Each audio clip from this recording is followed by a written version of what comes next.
Baik pendengar Kardama, selamat siang. Kita bertemu lagi tentunya di program kita spesial dialog duduk bareng parlemen. Akhirnya kita bertemu lagi di program ini setelah libur beberapa bulan ya. Tapi kalau ngomongin tentang program yang akan kita bahas untuk tema hari ini itu tentang apa dan bagaimana praksi gabungan Nusantara DPRD Sumatera Utara di tahun 2022. Tapi kalau kita ngomongin tahun 2022, di awal tahun ini kayaknya sudah banyak sekali masalah yang menjadi sorotan masyarakat, baik itu secara nasional maupun regional, termasuk tentunya di Sumatera Utara.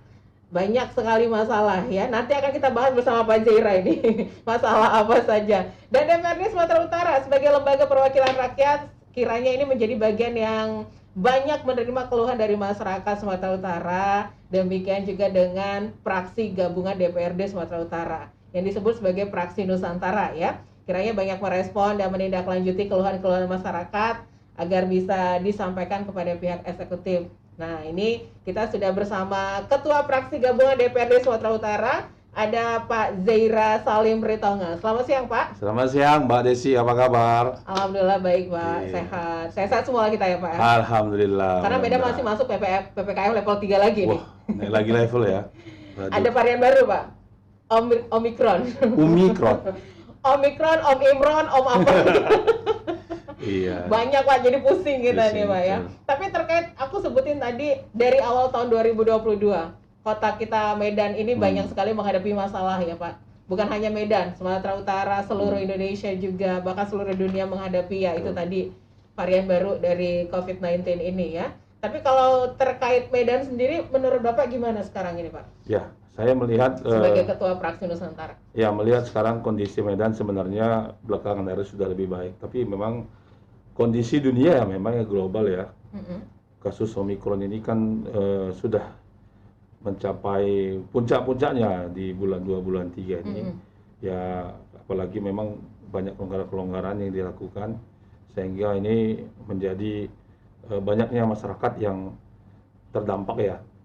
Benar. Ya, kemudian akibat itu juga pemerintah naikkan level 3 untuk mencegah supaya penyebaran ini jangan kemana-mana. Ini Omikron memang katanya itu tidak sedahsyat dulu, namun tapi tetap waspada. Tetap waspada, tetap mematuhi prokes ya, Pak ya. Ya, itu dia. Dan kita juga ingatkan ke pendengar Kardama kalau dialog kita juga hari ini mematuhi protokol kesehatan dengan memakai masker. Kita jaga jarak ya, Pak. Jaraknya agak jauh nih, Pak, agak jauh. Kita jauh-jauhan tapi dekat di hati loh. Siap. Maksudnya nih pendengar Kardama ngomongin tentang dekat di hati, DPRD kan dekat di hati ke masyarakat ya, Pak ya. Sama rakyatnya harus dekat. Benar. Karena DPRD ini kan wakil rakyat, menyampaikan aspirasi masyarakat gitu ya. Terkait masalah-masalah sekarang ini, Pak. Ini satu hal ini tentang praksi gabungan Nusantara dulu ini ya di tahun 2022 ini. Komentar dan pandangan Ketua Praksi Gabungan Nusantara terhadap situasi sekarang ini, baik itu banyak masalah nih, Pak. Baru-baru ini kelangkaan minyak goreng.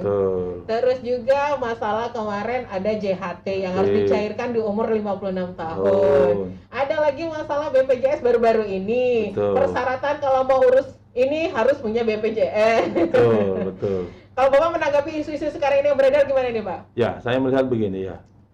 Isu yang sangat krusial sekarang ini adalah terkait yang banyak di kalangan masyarakat itu, khususnya emak-emak ini. Ini minyak goreng. Pak. Ini sangat seksi sekali ya kita bahas. Langka, Pak. Iya. Jadi saya melihat ada kealfaan pemerintah dalam hal memenuhi produk dalam negeri yaitu minyak goreng, padahal kita adalah produsen CPO terbesar dunia. Benar. Jadi kita yang ngisi dunia, kok malah kita yang kurang minyak goreng. Karena CPO ini adalah bahan dasar minyak goreng. Ini yang selama ini pemerintah tidak melihat kalkulasinya bagaimana dalam daerah itu bisa dipenuhi sehingga tidak kekurangan. Belum lagi ada oknum-oknum lah, oknum pengusaha mafia yang jahat menimbun minyak goreng sehingga ini mereka berspekulasi untuk mengambil keuntungan pribadi. Saya kira ini nanti jangan sampai terjadilah. Saya kemarin dengar kabar ada 1,1 juta kilogram yang ditemukan. Ya, hampir 11.000 ton itu ditemukan di gudang, belum distribusikan. Itu kemarin ditemukan oleh tim Satgas ya. Satgas Pangan. Satgas Pangan. Jadi ini juga pemerintah Sumatera Utara, pemerintah pusat harus berkolaborasi untuk mengatasi kelangkaan minyak goreng yang ada di pasar-pasar, baik tradisional, baik modern juga, itu dia. Oke. Ngomongin tentang keberadaan fraksi gabungan ini, fraksi Nusantara, ini kan ada PKB, ada PPP ya Pak, ada Perindo juga ya Pak ya? Ya. Apa ada lagi Pak gabungannya? Cuma 3 saja. Cuma 3 saja. Betul. Atau saya nambahin nanti Pak? Boleh. Nambahin nih. Boleh. Nah, tapi sebenarnya keberadaan partai ini sendiri gimana nih Pak saat ini sekarang sebagai gabungan gini? Ya, Fraksi Nusantara ya namanya. kita tetap bersinergi, berkolaborasi ya, walaupun kita berbeda partai, namun kita dalam satu kesatuan, bagaimana kita fokus untuk memberikan yang terbaik bagi masyarakat. Isu-isu yang berkembang, menyampaikan aspirasi melalui lembaga DPR ini, itulah bagian dari tugas kita. Sehingga kami dari fraksi gabungan Nusantara tetap solid memperjuangkan aspirasi rakyat yang ada di daerah masing-masing. Walaupun berbeda ya Pak, Ya, berbeda walaupun partai berpartai, gitu iya. ya. Kalau untuk program kerjanya sendiri gimana nih Pak? Ini tahun 2022 nih. Ya. Bulan Februari kita masuk level 3. Level 3 ya. Kami terus ya bersosialisasi kepada masyarakat terkait juga awalnya itu yang kemarin Omikron. Kami turun ke bawah untuk menyampaikan bahwasannya tetap patuh pada protokol kesehatan, tetap menjaga kesehatan, jangan berpergian. Yang tidak penting, ini juga bagian tugas kami. Kemudian isu-isu yang terkait, isu minyak goreng yang baru-baru ini juga. Bahkan belakangan dulu kita juga sering menerima para konstituen ya terkait persoalan daerah itu wilayah tata batas tanah kehutanan yang digarap oleh oknum perusahaan. Terus kita tampung ada di sini. Terakhir ini masalah JHT, kemudian BPJS.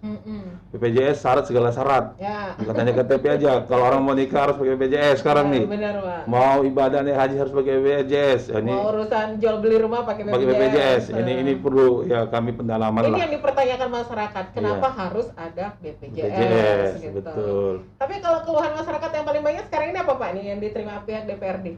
Saya kan wakil ketua Komisi B yang membidangi perdagangan. Terkait minyak goreng ini banyak yang menelepon saya. Mereka bilang Pak Jahara kan dapil Labuhan Batu Raya, khususnya itu di Sumatera Utara penghasil minyak goreng CPO terbesar. Kok di kampung halaman Pak Jahara sendiri harga minyak goreng naik katanya gitu. Ya saya bilang ya ini yang perlu kita selesaikan. Saya mungkin dalam waktu minggu depan kita akan memanggil stakeholder ya. Yang berkepentingan, baik pemerintah daerah, keterkaitan ya, Provinsi Sumatera Utara, kemudian tim Satgas dan juga perusahaan-perusahaan produsen minyak goreng untuk mencari sebenarnya apa yang terjadi akibat dari kelangkaannya. Itu dia Mbak Desi. Kan sebenarnya kalau dari pemerintah sendiri kemarin memang sempat naik ya Pak, sempat mahal. Terus ada kebijakan pemerintah menurunkan harga Rp14.000. Nah setelah harga Rp14.000 inilah jadinya langka. Ya. Tanya ke sini habis kosbar. Yang ada yang dipajak yang mahal-mahal gitu. Itu yang saya lihat ya fakta di lapangan bahwasanya head ini jadi dilema sebenarnya di kalangan produsen. Karena produsen kita lihat dengan harga head ini mereka berkeluh kesah harganya itu kemurahan.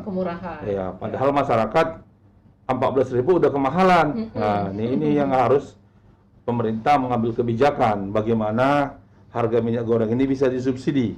Nah, program-program subsidi ini sebenarnya kalau terkait dengan anggaran kita ada namanya CPO Fund, kutipan CPO yang berguna untuk pemberdayaan ekonomi masyarakat, terbaik termasuk itu juga petani. Uangnya sekarang banyak nih.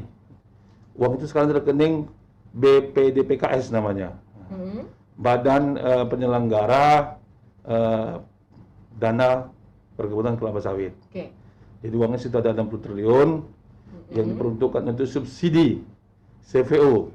Termasuk juga nanti kalau ada gejolak minyak goreng, sebenarnya uang itu bisa diperuntukkan untuk itu.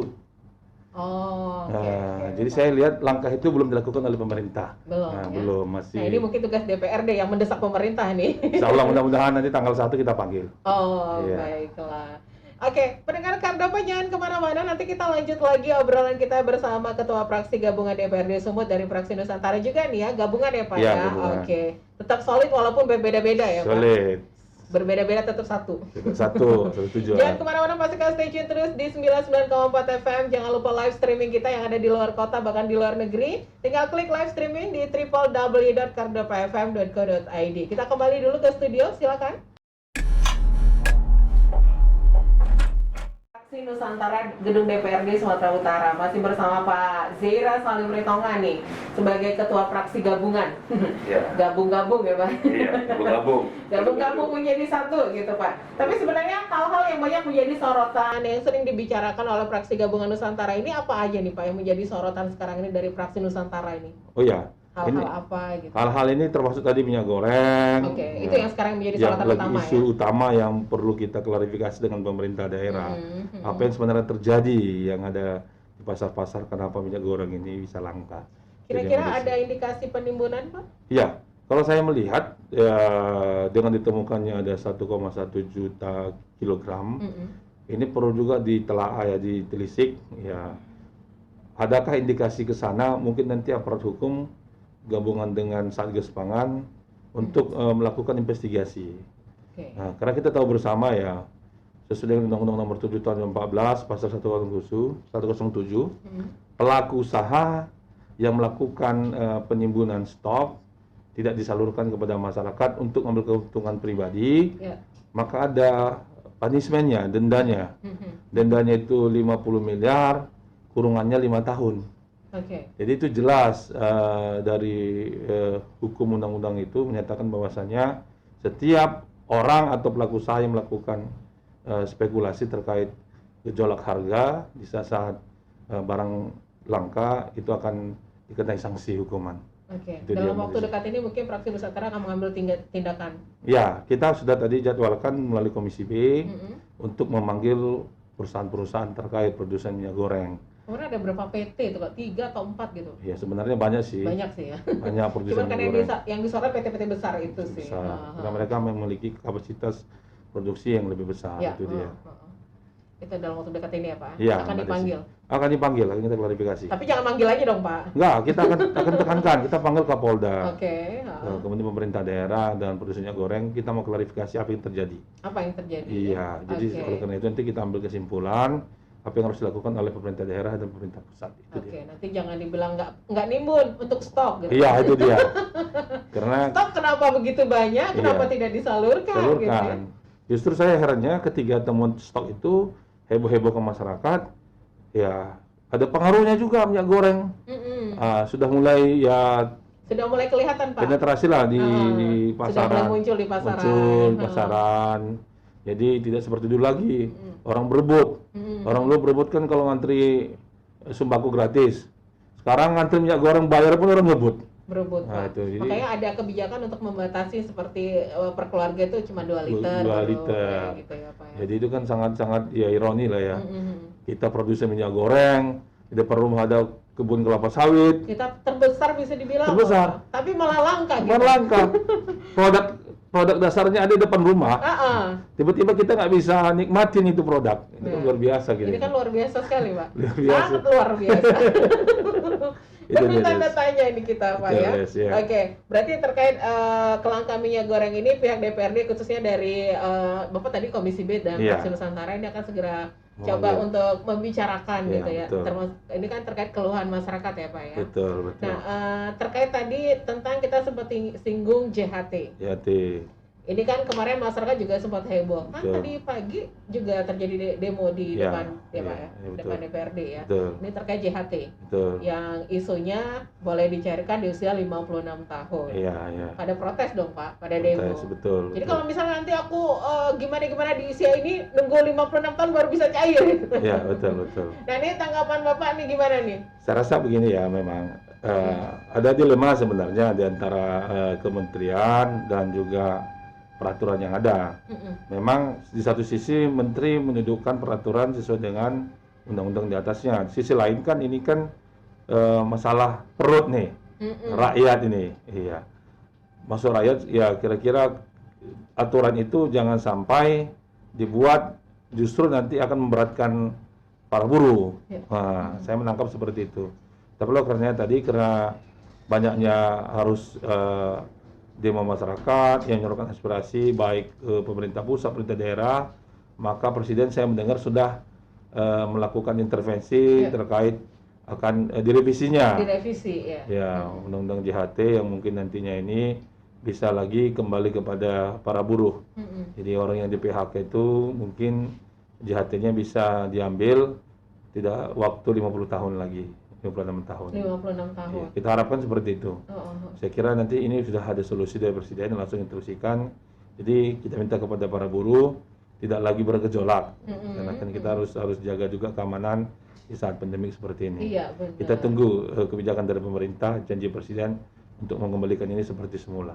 Oke, kita tunggu aja untuk informasi selanjutnya. Kan ini katanya mau direvisi ya Pak ya. Ya, terkait juga demo-demo yang dilakukan tadi para masyarakat atau mungkin para buruh juga ya kan. Kita juga harus saling menjaga kesehatan, keselamatan masing-masing ya. Kondisi pandemi, demo-demo rame-rame kan takutnya nanti muncul klaster baru. Betul itu Mbak Desi. Itu dia nih. Cakep. Jadi ya coba kita tunggu aja informasi. Iya, betul. Nah, kalau DPRD sendiri menanggapi sekarang ini Pak terkait demo tadi nih gimana nih? Ya itu kan tadi adalah yang menerima Pak. Tadi ada teman-teman yang menerima. Itu kan bagian dari hak konstitusi semua rakyat ya.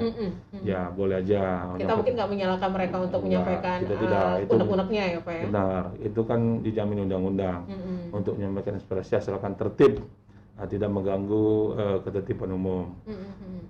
Alhamdulillah tadi mereka juga menyampaikannya orasinya tertib dan sudah sampai kepada kita. Dan hal itu nanti akan kita sampaikan kepada instansi terkait, instansi kerja Provinsi Sumatera Utara melalui gubernur, gubernur akan sampaikan kepada Presiden. Nah, tapi syukur alhamdulillahnya Presiden sudah menyautinya. Saya kira tadi kawan-kawan yang melakukan aksi sudahlah selesai tadi urusannya. Nanti kita akan melakukan diskusi dengan pemerintah daerah terkait ini. Balik lagi Pak, terkait kelangkaan. Ini kan hampir sama kayak zaman-zaman dulu COVID pertama, langka masker, hand sanitizer tuh kayak susah banget ya. Ini langka lagi minyak goreng. Tapi kita mudah-mudahan berharap tidak ada kelangkaan-kelangkaan lainnya lagi lah ya. Karena kayaknya udah cukup nih, masyarakat udah capek. Omikron pertama, kedua yang langka kan sanitizer, masker, obat. Caranya kita Omikron masuk, kok yang langka minyak goreng? Yang langka minyak goreng. Masker, hand sanitizer berserahan nih, aman deh, dan jual murah nih. Ini malah yang langka minyak goreng. Tapi seperti Bapak bilang tadi, ibu-ibu yang menjerit Pak. Iya, betul. Karena butuh minyak goreng. Butuh untuk goreng-goreng. UMKM juga, yang goreng-gorengan, jual gorengan tahu, isi, tempe, pisang goreng, kan menjerit. Iya benar Pak. Harganya tetap, tapi biaya produksinya naik.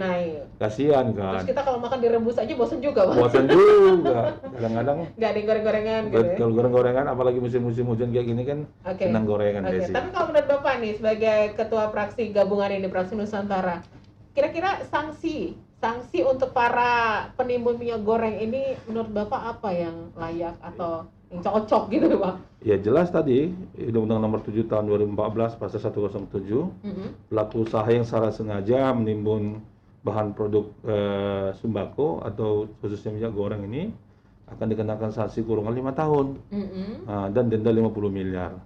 Itulah karena itu pemerintah harus berhati-hati juga menetapkan para pelaku usaha yang terindikasi menimbun minyak goreng. Karena apa memang ada juga memang perusahaan itu mencetok untuk distribusikan, tapi dalam konteksnya kan ada waktu tengah harinya. Nah, cuma kemarin harus selidiki juga yang 1,1 juta ton, 1,1 juta kilogram. Nah, itu perlu juga diselidikin. Apakah memang ada unsur sengajaan? Ini jadi, yang perlu diselidiki. Karena ini untuk ke depan supaya perusahaan-perusahaan lain juga jangan melakukan hal yang sama. Karena sangat merugikan kita. Kelangkaan minyak goreng saja itu akan bisa membuat keamanan kita, kondisivitas kita itu terganggu loh. Karena ibu-ibu ini kalau turun ke jalan ya ampun kita. Jangan sampai. Saya kira cepat-cepatlah ditanggulangi. Jangan sampai ibu-ibu turun ke jalan, bahaya. Kalau ibu turun ke jalan, polisi siapapun ya nggak tahan. Kalau orang Medan bilang the power of bahaya kita di sini. Ini bahaya nih Pak. Bahaya. Jangan sampai ya Pak. Itu dia di sini. Tapi kalau ngomongin tentang situasi sekarang ini Pak, ada dari pihak DPRD sendiri melakukan pendekatan ke masyarakat terkait COVID-19 varian baru ini, terkait dengan isu yang beredar sekarang ini gitu. Ya, Ada pendekatan yang dilakukan ke Ya, masyarakat? kita tetap menghimbau kepada masyarakat ya. Kemudian kita ke daerah kan turun ke lapangan, melakukan reses-reses. Ketika reses kita himbau kepada masyarakat untuk menjaga protokol kesehatan. Karena memang terus terang di daerah dengan di ibu kota ini prokes itu lebih ketat di ibu kota, di kota Medan khususnya daripada di daerah. Di daerah ini anggapannya ini Omikron nggak ada COVID di sini. nggak ada COVID sini katanya. Itu yang harus Aman nih, gitu. kita edukasi kepada masyarakat Oke, di daerah. oke, Jangan sampai nanti ini akan menjadi apa namanya gunung es ya. Nah, begitu nanti sudah puncak terjadi seperti tahun-tahun sebelumnya, ini banyak korban yang terjadi. Jadi itu yang harus kita berikan edukasi kepada masyarakat sehingga masyarakat mengerti bahwasanya Omikron ini perlu ya memang tidak harus apa namanya terlalu meresahkan, jangan terlalu ini apa namanya Jangan terlalu panik ya, tapi tetap harus dijaga dengan protokol kesehatan. tetap itu mematuhi dia. protokol kesehatan walaupun katanya sih tidak separah untuk yang seperti kemarin Seperti varian Delta iya. atau apalah itu ya Pak Iya, ya. itu dia Oke. Ini kan juga berimbas PPKM level 3, Iya. berimbas pada pariwisata, perekonomian sudah pastinya gitu. Iya. Nah, pihak DPRD sendiri gimana nih Pak? Ya, saya kira Pariwisata berarti income pendapatan kita dari pariwisata juga turun jadinya Pak? pasti drop dia, pasti turun ya. Tapi memang perlu langkah-langkah kebijakan dari pemerintah terkait mengenai kenaikan level ini. Jadi kita setuju memang ada Kalau nggak pengetatan salah sampai tanggal 28 ya Pak? 28 Februari. Februari ini. Ya itu perlu dievaluasi nanti ketika Februari apakah sudah ada penurunan. Jadi ambil langkah-langkah selanjutnya yang bisa meringankan masyarakat. Karena kita tahu sekarang pengetatan ini kadang-kadang kan ini bisa membuat imbas ekonominya masyarakat ngedrop ya. Termasuk ini pengusaha-pengusaha UMKM yang kecil, Ya, benar Pak. pengusaha-pengusaha kafe, kemudian Banyak warung yang tutup kopi, ini. banyak yang tutup. Kasihan dong kan. Karena kan usaha kecil, kalau sempat 2-3 hari aja mereka tutup, penghasilannya dari mana? Nah, untuk makannya, untuk sekolah anaknya, ini perlu kehati-hatian. Ya mungkin membatasi jam itu boleh, tapi jangan sampai menutuplah usaha mereka. Oke. Karena menutup usaha mereka sama dengan kita membunuh mereka itu dia. Oke, Itu dia. itu pesan dari Pak Zaira ini. Iya, betul. Oke, nanti kita lanjut lagi Pak obrolan kita. Ada Siap, satu Gusti. session sekali lagi. Siap. Jadi pendengar Kardopa jangan kemana-mana, tetap aja stay tune di Spesial Dialog Duduk Bareng Parlemen, langsung live dari ruang fraksi Nusantara Gedung DPRD Sumatera Utara. Kita kembali ke studio. Oke, Yes, ya. balik lagi mendengar Kardopa, kita masih di Spesial Dialog Duduk Bareng Parlemen, langsung live dari ruang fraksi Nusantara Gedung DPRD Sumatera Utara. Masih bersama Ketua Fraksi Gabungan DPRD Sumut, Fraksi Nusantara Pak Zaira Salim Ritonga nih Iya. Pak. Tadi kita seru kayaknya obrolan kita pas off air ya Pak. Iya, seru banget. Nih, Des. Pak, ini kan terkait pemerintah lagi menggalakkan vaksin ketiga, booster Betul. itu namanya ya. Nah, Iya. ada isu-isu bukan kelangkaan sih Pak. Masyarakat udah banyak yang minat, Iya. tapi stok vaksinnya itu di Terbatas, beberapa ya? lokasi, di beberapa daerah itu tidak ada. Betul. Terus juga ada beberapa masyarakat juga, kalau udah vaksin kedua aja udah lah, ngapain lagi harus 3, 4, 5 gitu ya kan Iya, Pak. betul. Nah mungkin Bapak nih sebagai Ketua Fraksi Nusantara bisa mengedukasi masyarakat kita terkait kita kan masih ada di kondisi pandemi COVID ini ya Pak. Betul ya. Ini Des, ya saya kira gini, kita kan sebagai anggota DPR wakil rakyat masing-masing punya tugas di dapilnya ya. Saya ketika turun ke dapil, saya himbau kepada masyarakat untuk melakukan vaksin. Ya, vaksin 1, kedua, memang ada juga yang mereka itu vaksin 2-nya juga belum kan begitu. Nyusul vaksin ketiga, Vaksin booster ketiga, ya. Memang fakta di lapangan kita lihat booster ini masih dapat didistribusikan maksimal itu di kota-kota besar. Seperti Kota Medan ya oke lah kita anggap karena memang dekat dari tempat distribusinya. Tapi di daerah memang ada memang kelangkaan stok ya untuk booster ini. Mungkin ya distribusinya tidak merata atau bagaimana. Ini tentunya harus menjadi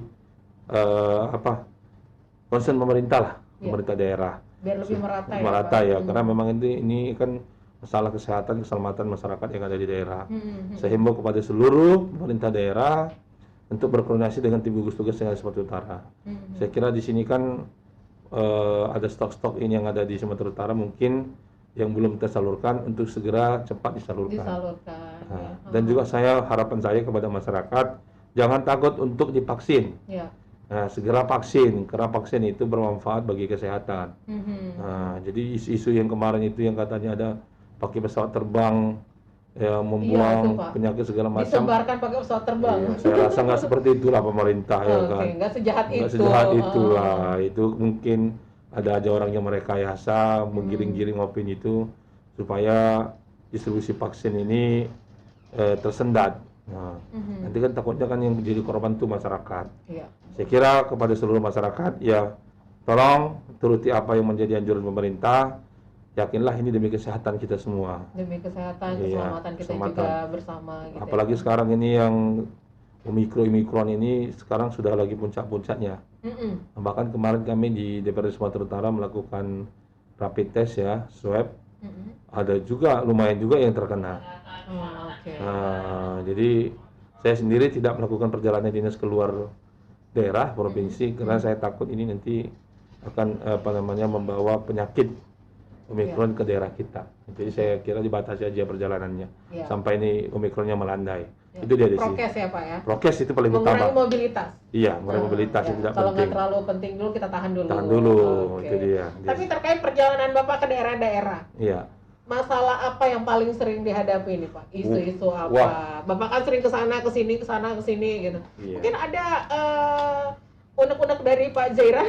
Sebenarnya dari tadi mau saya sampaikan Tadi sama Bapak Desi. sempat bilang isu di Komisi B. Iya. Aku penasaran Pak, kepo dikit. Isu Iya. apa ini? Ini dari tadi mau saya sampaikan, cuma belum terungkap. Tapi ujungnya Desi juga meminta ya saya. Ya, segali. Bapak Segali. jangan disimpan-simpan Pak, Iya. ungkapin aja. Jadi saya ini curhat ini ya. Ah, Curhat saya ini ya terus terang saya di Komisi B sangat konsen ya kepada masyarakat di daerah. Bahkan bukan di dapil saya saja, tetapi seluruh kabupaten kota Sumatera Utara hampir setiap minggu itu datang ke tempat saya. Khususnya saya kan wakil ketua Komisi B dari Partai Kebangkitan Bangsa. Banyak mereka melihat bahwasanya yang selama ini mereka perjuangkan mungkin belum dapat terrealisasi. Itu ya terkait masalah adanya mafia-mafia tanah yang ada di daerah. ya, benar Pak. Banyak keluhan masyarakat tentang mafia tanah ini Pak. Ini yang menjadi isu kita, bahkan ini dari pemerintah pusat melalui Presiden Jokowi untuk memberantas mafia tanah. Bahkan Ada bentuk satgas ya? Satgas, bahkan Jaksa Agung juga memerintahkan ke bawahnya untuk konsen dalam menangani kasus-kasus mafia tanah. Seperti kemarin dari dapil saya Labuhan Batu, di situ juga ada terkait ya persengketaan, perselisihan masalah tanah dengan perusahaan BUMN juga. Nah, ada 100 hektar, ada juga dengan perusahaan swasta, dan bahkan juga ada dengan pemerintah. Masyarakat dengan pemerintah ada, dengan perusahaan BUMN ada, swasta juga ada. Dengan pemerintah itu terkait masalah kawasan hutan. Yang selama mereka di sana berdiam hampir 100 tahun, tiba-tiba dikeluarkan SK 579 dari SK 44, direvisi di SK 579, yang selama ini mereka tidak menjadi kawasan hutan wilayah perdesaannya, perkampungannya, tiba-tiba datang peraturan baru, wilayah mereka, kampung mereka menjadi kawasan hutan. Kawasan hutan. Ini kan sangat merugikan mereka. Mereka berusaha pun tidak bisa, mengurus surat-surat tanah supaya sertifikat juga nggak boleh, karena dilihat dari BPN bahwasanya itu adalah wilayah hutan. Ini kan sangat membuat masyarakat resah yang ada di daerah. Belum lagi yang selama ini mereka juga telah berkebun di sana, tiba-tiba ada perusahaan korporasi besar mengintimidasi mereka, mengambil lahan mereka. Ini juga kan harus kita sahutin. Karena masyarakat di daerah ini mayoritas itu kan penghasilannya dari petani, dari tanah yang ada di daerah. Tanah-tanah inilah sumber pencarian mereka untuk kehidupan sehari-hari, kemudian untuk menyekolahkan anak. Sumbernya kan dari sumber tanah yang mereka kelola, menjadi pertanian. Jadi saya rasa nanti kepada Bapak Presiden Republik Indonesia, khususnya ini terkait pertanahan, mafia tanah tolong dituntaskan. Jangan sampai ini juga nanti menjadi keresahan kepada masyarakat, sehingga masyarakat nanti tidak tahu mengadu kemana lagi. Iya, karena masyarakat suka bingung Pak, mau ngadu kemana gitu. Kemarin saya menerima juga waktu rapat dengan pendapat dengan masyarakat Kabupaten Simalungun. Itu juga hampir 2 kecamatan masuk kawasan hutan. seluas 475 km. Tapi syukur alhamdulillah, BPN telah memberikan solusi, Keutamaan Provinsi Sumatera Utara memberikan solusi dengan mengusulkan supaya itu dilepaskan dari kawasan hutan, ada ruangnya. Oke. Jadi Berarti udah ada menemukan titik terang. titik ya, terang. Kita fasilitasi, kita mediasi. Mungkin selama ini masyarakat masih awam ya, bagaimana untuk melepaskan wilayahnya dari kawasan hutan. Dengan kita gabungkan rapat kemarin dengan pemerintah daerah, pemerintah pusat, dan masyarakat terkait yang tanahnya masuk wilayah hutan, diketemukan solusi yang kedepannya bisa mendapatkan keuntungan bersama lah. Hutannya terjaga, masyarakatnya juga bisa bertani di sana. Itu dia, Mbak Desi. Win-win solution. Win-win solution. Itu dia. Mencari solusi yang baik untuk kedua belah pihak. Iya, itu tugas kita sebagai DPR. Percuma praksi gabungan gitu. Iya. Ya, betul. Tanggapan Bapak nih, ini terakhir nih, tentang infrastruktur yang ada di Medan sekarang ini. Khususnya Sumatera Utara dan Medan lah ya. Iya. Dan kemarin keluh kesah Bapak ada soal ini. Ada. Ya. Saya ya terus terang ini ya. Dari kita pembicaraan 2 bulan yang lalu ya, terkait adanya infrastruktur yang masih kurang memadai, saya melihat sudah ada progres lah ya, peningkatan ya, yang dilakukan oleh Wali Kota, Saudara Pak Wali Kota ya, Pak Bobi ya. Ya seperti tempat tinggal saya daerah Johor, saya lihat sekarang paritnya sudah digali, sekarang sudah selesai. Udah agak aman Johor kita, Pak. Sama lah Johor kita. Johor juga ya. Berarti kita tetangga selama nggak tahu ya. Tahu kita. Ya, tapi memang perlu nanti juga sebagai bahan masukan dalam hal pengerjaannya. Ya, harus dikontrol sering ya, Kontrol sering. Karena saya lihat terkait juga kualitas perlu ditingkatkan. Kemudian timing pengerjaannya itu jangan waktu jam-jam macet. Kadang-kadang membuat orang stres ngantri kan. Ya, kalau di Jakarta kan kalau mengerjakan infrastruktur kan malam hari. Mereka malam. Iya, kalau saya lihat di Johor kemarin masih siang. Ini perlu dari pengawasan pembangunan. Ada abu kalau apa, udah gitu macet lagi. Macet lagi karena penyempitan badan jalan kan. Dan itu dia nanti salah satu yang menjadi fokusnya Pak Wali Kota ya. Kita sudah apresiasi lah, ada peningkatan. Cuma satu lagi, saya masukkan sama Wali Kota. Silakan Pak. Samping wilayah jalan saya itu Karya Kasih, ada Karya Jaya namanya. Karya Jaya, ya, Jalan Karya Jaya itu tembus itu ke Brastagi ya, Simbahi. Bisa? Tembus itu ya. Karya Jaya lurus ke Marambe itu kan, Pak. Nanti belok kanan bisa tembus. Itu jalannya masih sempit. Sempit dan masih bebatu-batu aja. Masih rusak dia. Karena yang lewat itu truk-truk besar yang tonasenya melebihi tonase. Saya minta kepada Pak Wali Kota, tolong disamakan seperti jalan sebelahnya Karya Wisata. Diperlebar, diperbaikin, dibuat drainasenya supaya lancar. Karena itu mungkin bisa jadi jalan alternatif kalau misalnya jalan utama ini ya Pak. Betul, menuju Kabupaten Karo. Mempersingkat waktu dia. Jadi saya rasa itu nanti saya minta kepada Wali Kota untuk di tahun depan itu untuk dianggarkan lah supaya masyarakat sana lancar, karena hampir tiap sore, tiap pagi itu macet. Dan jalan juga rusak karena truk-truk yang besar itu juga perlu juga diawasin. Kan sebenarnya ada peraturan Pak ya kan? Ada peraturan. Kalau jam 7 itu udah nggak boleh lewat jalan besar sih, truk-truk itu. Dan juga tipe jalan itu kan ada. Ya. Yang boleh dilewati atau tidak. Yang boleh dilewati atau tidak. Ada batas-batas maksimum tonasenya. Saya lihat kemarin itu yang lewat itu bahkan itu sampai yang muatan 30 ton. Ya padahal kapasitas jalannya itu kan hanya 10 ton. Jadi dia jalannya hancur. Udah sempit, jalannya hancur. Kita takut nanti membahayakan. Nah, itu dia. Jadi korban kemarin sempat ada korban itu. Yang masuk video langsung itu mama nabrak itu. Oh iya, yang sempat meninggal 1 orang. 1 orang itu anak muda kan kasihan. Itu saya kira itu Pak Wali Kota mohon nanti itu diperbaiki ya, minimal lah di tahun depan itu bisa terrealisasi. Catatan buat Pak Wali Kota, buat Pak Bobi. Iya. Pak, kita udah masuk ke sesi yang terakhir. Mungkin ada yang pengen Bapak kasih tahu atau mungkin sedikit himbauan lah kepada kita masyarakat Kota Medan, Sumatera Utara juga. Ya, saya menghimbau terutama terkait ini masalah ketertiban umum ya. Saya himbau kepada masyarakat untuk selalu tetap menjaga protokol kesehatan, apalagi peningkatan Omikron yang begitu tinggi saat ini, kemudian mengontrol perjalanan, jangan melakukan perjalanan tidak penting, sehingga nanti ini akan membuat penyebaran Omikron begitu besar. Jadi banyak. Begitu banyak nanti. Kemudian yang kedua, terkait juga mengenai resah-resah isu-isu minyak goreng ini, kita tunggu aja kebijakan pemerintah. Ya. Yakinkan kepada kami tetap meminta pertanggungjawaban pemerintah bagaimana solusi mengatasi kelangkaan minyak goreng. Jangan serahkan kepada DPRD. sama DPRD. Kalau ada hal-hal yang mungkin masyarakat yang tidak bisa diselesaikan atau perlu mediasi kepada kami, laporkan kepada kami melalui surat. Nah, yakinlah akan kami tindak lanjutin, akan kami mediasi. Percaya kepada kami. Karena memang fungsinya DPRD kan sebagai penyampai aspirasi masyarakat. Itu dia. Gitu. Ini pesan Pak Jaira, kalau memang ada unek-unek, mungkin ada keluh kesah, silakan sampaikan secara baik lah. Secara baik, tertib dan aman. Gitu. Boleh, ke ruangan langsung ke fraksi Nusantara, ke ruangan saya Partai PKB, masyarakat boleh datang. Saya terima. Kita atur waktunya, nanti buat daftar tamu depan, kapan bisa ketemu, kita bincang-bincang apa hal-hal yang perlu kita sampaikan nanti. Bincang-bincang sama Pak Jaira enak kok, aman itu ya. Kita buat daftar tamu nanti. Boleh.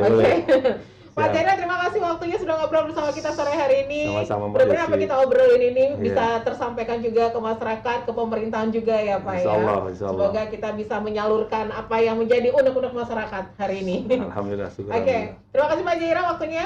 Yang jelas nih mendengar Kardopa, demikian obrolan kita di spesial dialog duduk bareng parlemen bersama Ketua Fraksi Gabungan DPRD Sumut, Fraksi Nusantara, ada Bapak Jaira Salim Ritonga. Saya juga harus mengakhiri kebersamaan kita di sore hari ini. Jangan lupa untuk stay tune terus di Radio Kardopa di 99,4 FM atau yang ada di luar kota, di luar negeri. Tinggal klik aja live streaming kita di www.kardopafm.co.id. Sampai ketemu di spesial dialog duduk bareng parlemen selanjutnya. Kita kembali studio. Saya Desi pamit dari Gedung DPRD Sumatera Utara. Selamat sore dan sampai jumpa. Sampai jumpa. Dadah. Assalamualaikum.